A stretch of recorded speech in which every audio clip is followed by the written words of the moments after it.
Pinaghahanap na ng pulisya ang dalawang suspect na sangkot sa pagpatay sa isang lalaking nakamotorsiklo sa Novaliches, Quezon City. Ang biktima dead on arrival sa ospital. Si Jap Regala para sa 13 sa tanghali. Rinig ang alingaw-ngaw ng mga putok ng baril mag-aalas 11:30 ng gabi matapos barilin ng isang motorista habang siya ay nagmamaneho sa Barangay Gulod, Novaliches sa Quezon City. Agad na rumisponde ang mga otoridad matapos marinig ang tunog ng baril, sabay ang pagtugis sa suspect na nakipagpalitan pa ng putok sa mga pulis. Hinabol po ito ng ating mga pulis at nung hinabol po nito ng dalawang pulis ay nagkaroon po ng barilan. So, nagkataon na may isa pong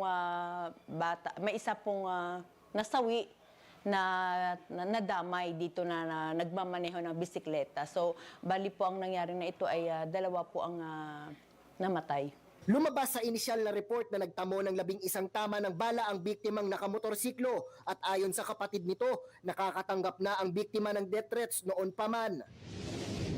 May mga reports na rin na ito ay may pinagbabantaan nung pagkalabas niya dun sa kulungan, then may mga naging involvement din ito. So, allegedly, ito yung kapatid niya ay nag-report dito na sinabing na may mga threat na ito dun sa kanyang kapatid.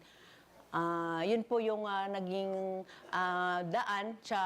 Kaya po ito po ang biktima, na unang biktima ay binaril. Bunsod ng engkwentro, nadamay ang isang estudyanteng nagbibisikleta at tinamaan ng ligaw na bala sa kaliwang hita sa harap ng isang school sa kahabaan ng Quirino Highway. Agad na dinala sa pinakamalapit na ospital ang dalawang biktima pero idineklarang dead on arrival. Na-recover sa crime scene ang 11 basyo ng bala at isang deformed fired bullet habang nakikipag-ugnayan pa ang pulisya sa private entities para ma-review ang mga CCTV sa lugar.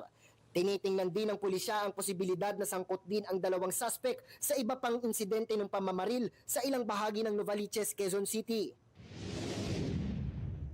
Base dito sa mga sinagawang eksaminasyon doon sa mga fired cartridge ay nagmamatch ito sa mga dati pang mga na-involved na mga insidente dito sa Novaliches. Nasa kustodiya na ng Criminal Investigation and Detection Unit ang isa sa mga pulis na rumisponde na nakatama umano sa estudyante na namatay. Posible itong maharap sa kasong kriminal at administratibo sa oras ng mapatunayan. Samantala, patuloy ang Quezon City Police District sa pag-iimbestiga para matukoy at matugis ang mga suspect sa nangyaring pagpatay.